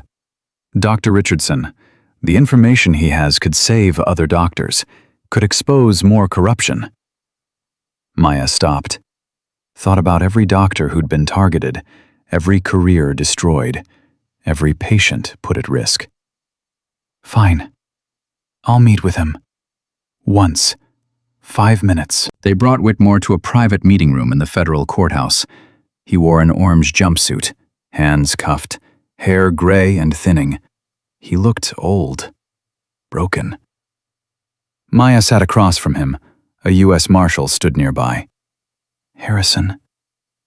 Maya. His voice was hoarse. Thank you for coming. You have 5 minutes.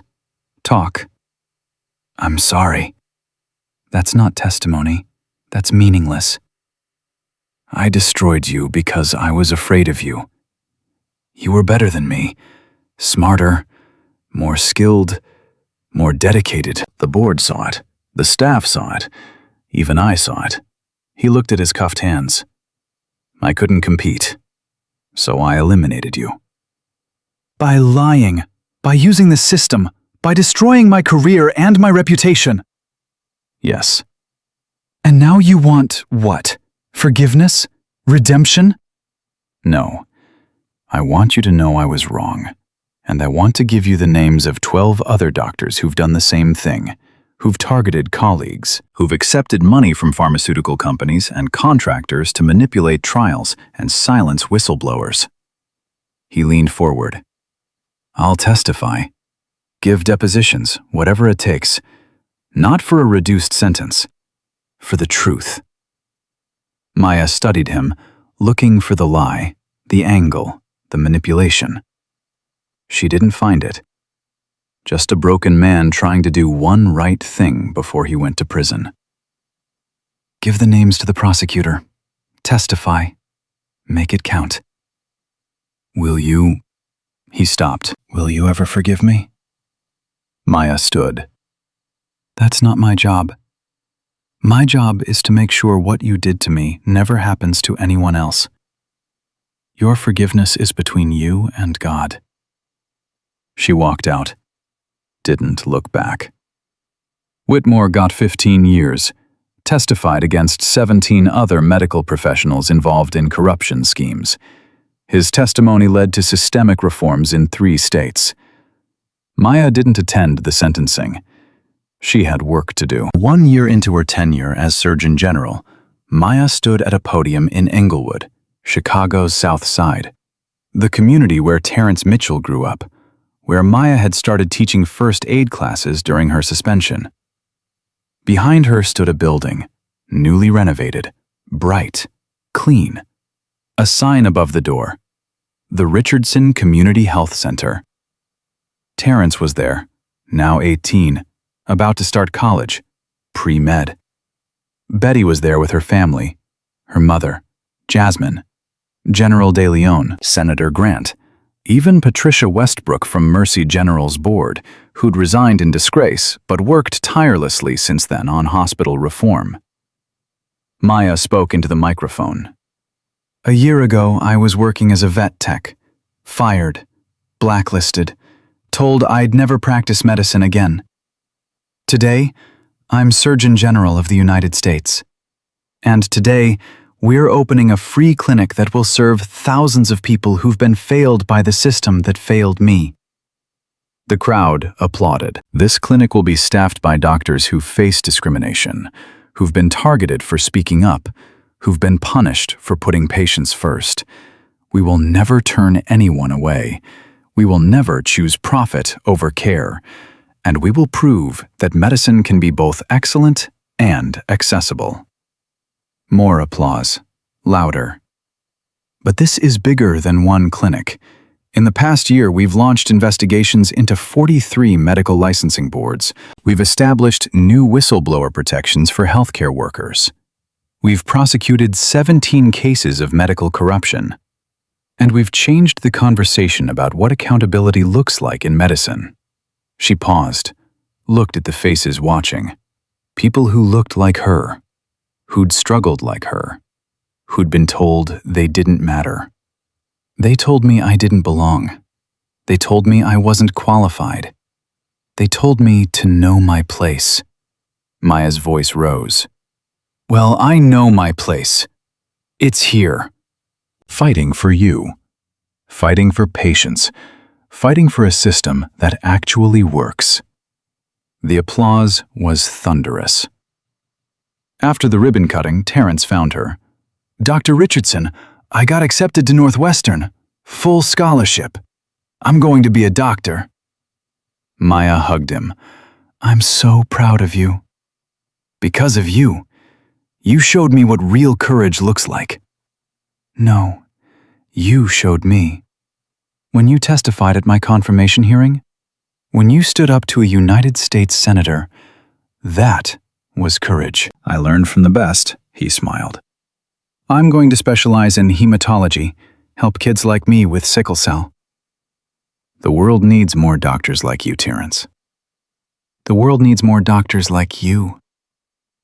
That night, Maya sat with Jasmine in their DC apartment, small but comfortable. Home. "Mom, can I ask you something?" "Anything, baby." "Do you regret it? Everything that happened? The firing, the suspension, all of it?" Maya thought about that. The pain, the fear, the months of wondering if she'd ever practice medicine again. Then she thought about Terrence, about De Leon, about the clinic, about the changes happening across the country. "No, I don't regret it." "Even though it almost destroyed you?" "It didn't destroy me. It revealed me, showed me who I really am, showed me what really matters." Maya pulled Jasmine close. "Baby, there's a quote I love. The arc of the moral universe is long, but it bends toward justice. I believe that. I've lived it, but it shouldn't have been so hard." "No, it shouldn't. And that's why I'm working to make it easier for the next person. The next doctor who has to choose between following orders and saving a life. The next woman of color who gets targeted for being excellent. The next whistleblower who exposes corruption." Maya kissed her daughter's forehead. "Change is hard, but it's worth it." 2 years later, Maya stood in the same Senate hearing room where she'd been confirmed. This time, she was testifying about the Healthcare Accountability and Protection Act, legislation she'd helped write, that would fundamentally reform medical licensing, hospital governance, and whistleblower protections. Senator Grant presided.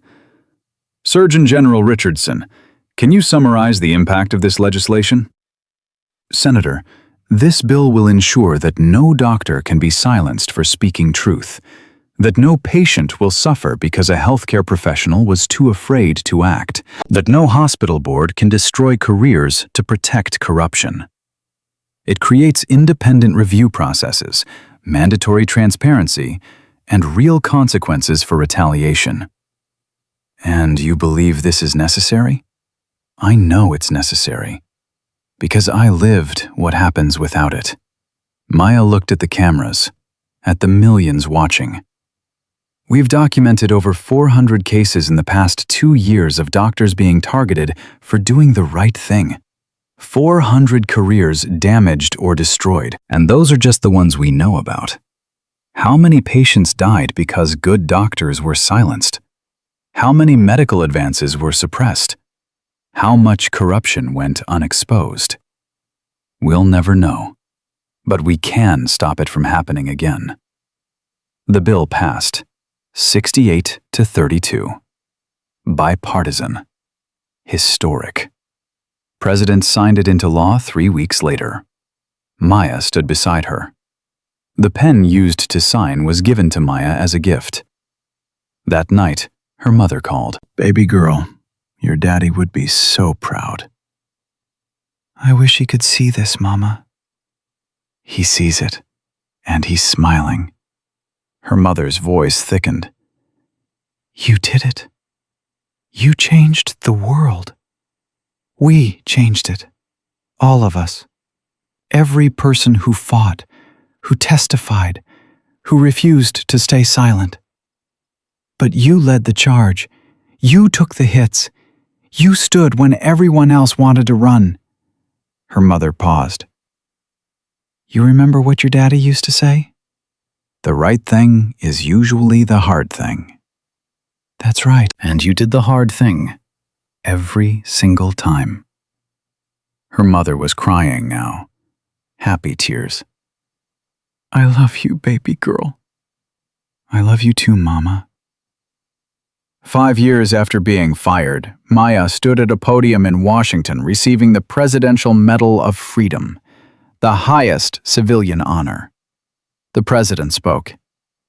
Dr. Maya Richardson was fired for saving a patient's life. She was told she'd never practice medicine again. She was blacklisted, humiliated, and nearly broken. But she fought back. She exposed corruption. She demanded justice. She changed healthcare in America. And in doing so, she reminded us all what courage looks like. Maya accepted the medal. Jasmine, now 19 and pre-med at Harvard, pinned it on her. In the audience sat Terrence Mitchell, now a third-year medical student, Betty and her family, General DeLeon, retired but still fighting for justice, her mother, 83 and still fierce, and hundreds of other doctors who'd been vindicated, protected, and empowered by the work Maya had done. Maya spoke. This medal doesn't belong to me alone. It belongs to every healthcare worker who's faced an impossible choice. Every patient who's been failed by a broken system. Every person who's been told they don't matter because they lack power or connections or the right skin color. She looked at Terrence, at Jasmine, at her mother. I was fired for doing the right thing, and that firing led to the most important work of my life. So to anyone watching who's facing that choice, between doing what's safe and doing what's right, I'll tell you what my daddy told me. The right thing is usually the hard thing, but it's still right. And you're not alone. Fight, speak up, stand tall. The arc bends toward justice, but only if we bend it. The room stood, applauded, and Maya Richardson, once fired and forgotten, now honored and heard, knew that every sacrifice had been worth it. Because she'd saved lives. She'd changed systems. She'd proven that one person, standing for truth, could move mountains. And she'd do it all again, every single time. Because that's what heroes do.